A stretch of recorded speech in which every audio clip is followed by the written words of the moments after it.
as I said in the introduction here, we got lots more developments in the marketplace, some key moves. Crude oil prices, that's a big one. That fell below $70 to 69.44 just before I started recording. More than just the fact that it's down below 70 again, that's in the face of OPEC's production cuts and likely to be more. The market just is not convinced that supply restrictions, even as much as they've been so far, are going to rebalance the market. The demand is just being destroyed too quickly. We see that in the form of contango on these futures. And contango is a situation where the market is rewarding more oil being diverted into storage because it can't be used in the current marketplace. And contango is now spread all the way out to June 2024, at least in future day. So we're talking markets that are almost a dollar upside down, contracts are counted.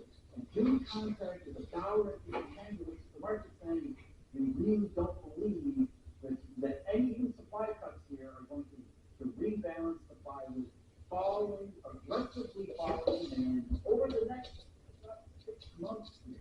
Even though OPEC just did this on production cuts, the market's saying it won't be enough. Demand is looking that questionable, that much like it's being destroyed, as contango is spreading. In contango, we see this really in the last decade. When contango shows up in WTI futures curve, that usually means oil prices are going lower, and it almost always associated with the worst parts of the cycle. Who told you to pop up? Why are you looking at me? Don't look at that. And it's even more so in the face of the situation that we've had over the last couple of years, where supply has been, at times, the biggest issue. And OPEC and Saudi Arabia would like to make supply the biggest issue today. It's just that demand continues to follow up aggressively. That's the word we need to keep in mind.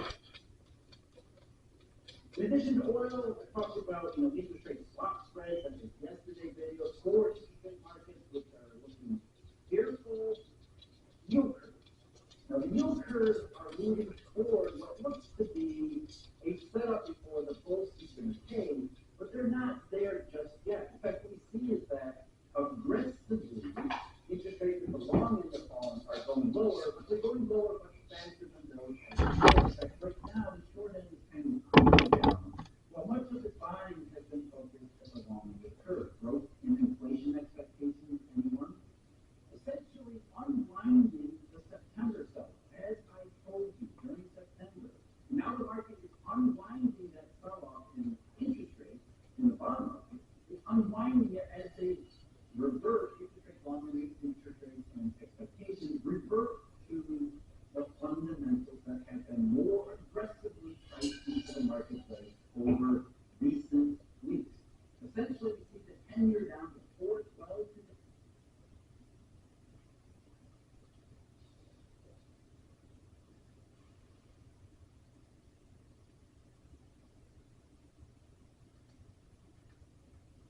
Ladies and gentlemen, welcome to the Tim Dillon Show. We have an interview this episode with Max Blumenthal, wrote an article in Gray Zone.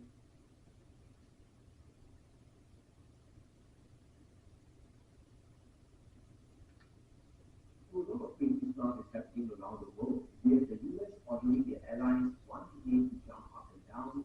China isn't happy with Mexico, and the mad ice rain on Korean factories in the US just happened. And if this isn't a crazy combination of stuff, I don't know what is. We are really caught in front of the pressure show, except this time it's global. And the mess with China is about to escalate again. Now, if Trump's latest message to NATO has gone off the rails, he has lost patience with Putin, and the words coming out are really extremely irrational. Now, Trump is demanding all NATO nations to stop buying Russian oil and to join the US in sanctioning Moscow. Now, this sanctions refer to secondary tariffs punishing other countries that buy Russian oil. Now, in essence, Trump wants NATO to weaponize their own consumer markets to have a consumers of Russian oil like India.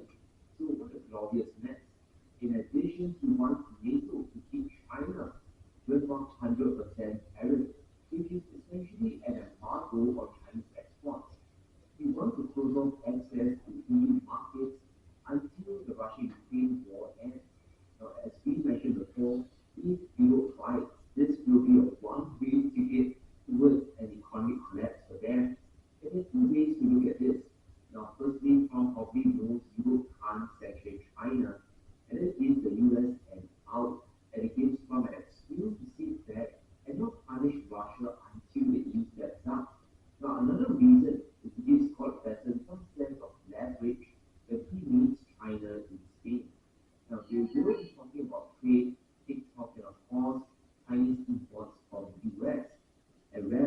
will it be on the menu?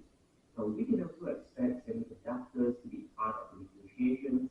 The sale of TikTok is another big topic, but let's not forget China holds leverage when it comes to US exports. So Beijing is slowly closing off their market to US goods. You know this. They are big consumers of food products, and they are essentially boycotting US agriculture. And this cutoff is real and is very severe.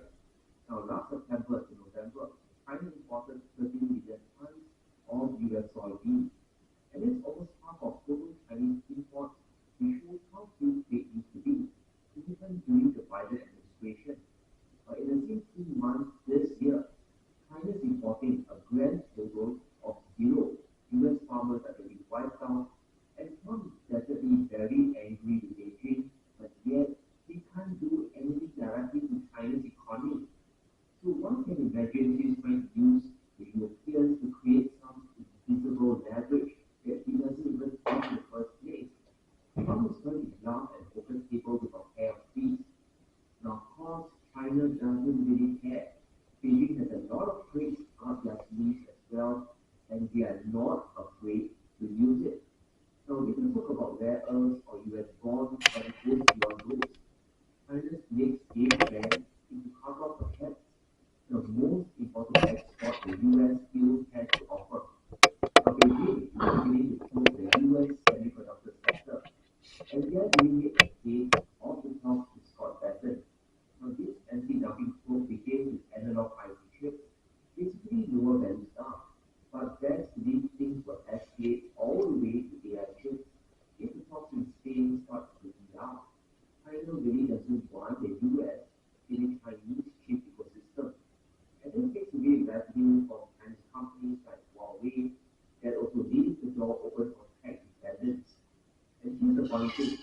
China is turning the table saying that the US unfairly subsidizes their own chip makers, which is quite true by the way. They do get loans and benefits from the US government. So whose point is really on the table? Maybe China wants unrestricted access to TikTok, or maybe it's not the idea of sanctions for Russian oil. Who knows? But we best believe China is prepped and they are ready to go without US trade. They're starting to shore up their own supply chains that used to be dependent on US imports. Now, soybeans once again is a resource China has stopped depending on the US. They have built a really big buffer, buying 12.2 million tons from Brazil. Look at this farm in April, where the trade war started. Not a coincidence. For the US, it gets even worse. China has booked zero US cargoes for the next year. Maybe it's due to China's own tariffs on the US, or maybe it's a directive from Beijing. Doesn't really matter now. What matters is China becoming less and less dependent on anything US. And President knows this. The administration obviously knows this as well. And that's why the focus has been shifting towards India. So if Trump dream team can't hammer China, we kind of know who's next on the list. It's going to be India. And Latin has basically given them a warning. India has to sort themselves out. India didn't buy Russian oil before the war with Russia and Ukraine. They had 1% of their oil was from Russia. And now 40% of their oil is from Russia because we sanctioned it so they can buy it, $7, $10 a barrel cheap. So they're buying it, refining it, and then selling it to the rest of the world and making up on them. So the president called nonsense on that and said, you gotta stop that stuff. So I think India will sort it out once they stop buying Russian oil. So where's on the US side of end? Well, the trade war is now spilling over to Mexico. They are planning to side the US will impose a 50% tariff on Chinese cars, and in this punitive, most definitely, Chinese exports including steel and textiles are going to face a 50% levy as well. It's a huge amount, and it is enough for Mexican consumers or importers to cancel some orders. Now, Mexico is a prime destination for Chinese exporters, and that is not at risk. But a bigger question is for Chinese factories who need to make stuff there. Will the loophole of exporting tariff-free to the US from Mexico be shut down? That is a very big question. And what if Trump threatens the US-Mexico free trade policy? So we can estimate how disastrous this one move is. It happens to topple a whole bunch of dominoes which can break Mexico-China relations for quite a bit. And how serious are the Mexican tariffs? Well, they are China's biggest market for car exports. A ton of ICE vehicles and EVs are being exported from Chinese factories all the way to Mexico. Now, in the first half of this year, 280,000 vehicles were sold in the Mexican market. Chinese vehicles are so cheap that even the tariffs might not be able to stem the flow of exports completely. Prices could be still 10 to 20% cheaper than the competitors, even with the tariffs. Now, Beijing has given Mexico a really stiff warning, telling them to think twice. And there's a very classic Chinese expression, it's called Jing Sang Su, which effectively means please think very, very carefully.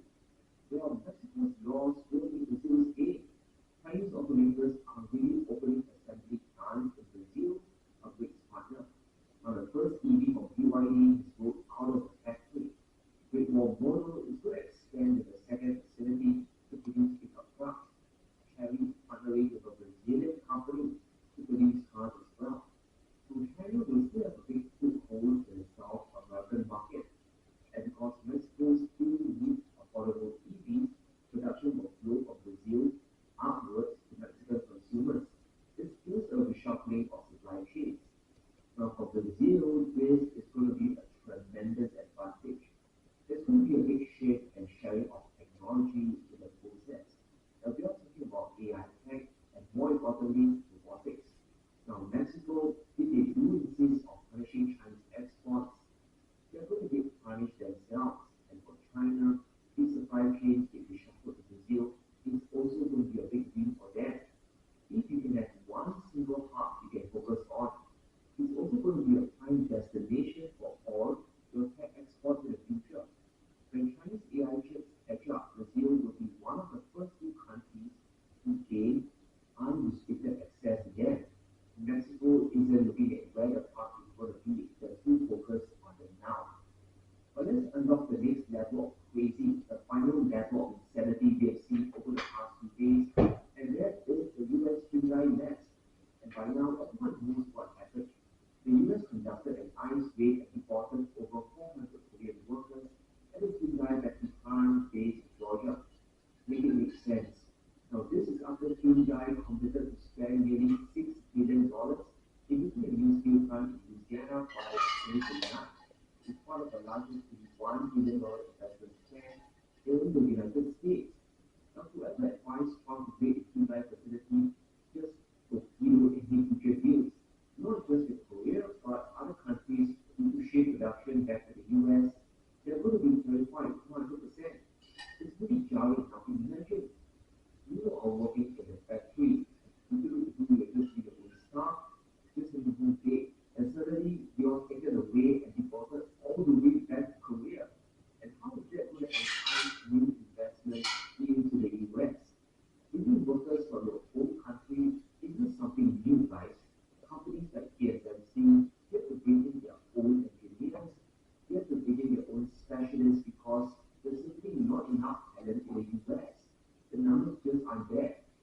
North Korea's president also gave a warning that Hyundai raid could feed future investment into the United States. It is clear as day what could happen. Trump is demanding Korea to fulfill their $350 billion investment pledge. But in all seriousness, is that even a good idea? The ICE will scramble the entire situation. Korea is planning to pour over $100 billion. Why are you creeps staring at me? Now, will that even materialize at this point? I am highly doubtful. Countries looking to shift production to the US are really facing higher cost of production. They won't be able to export their stuff out competitively. And now, they have to worry about ICE rates on the factories. This is not perhaps one star. And it's important to remember that. Where are you going? Is still What are you doing? about a year. Do you understand, Eric? You think you're so funny?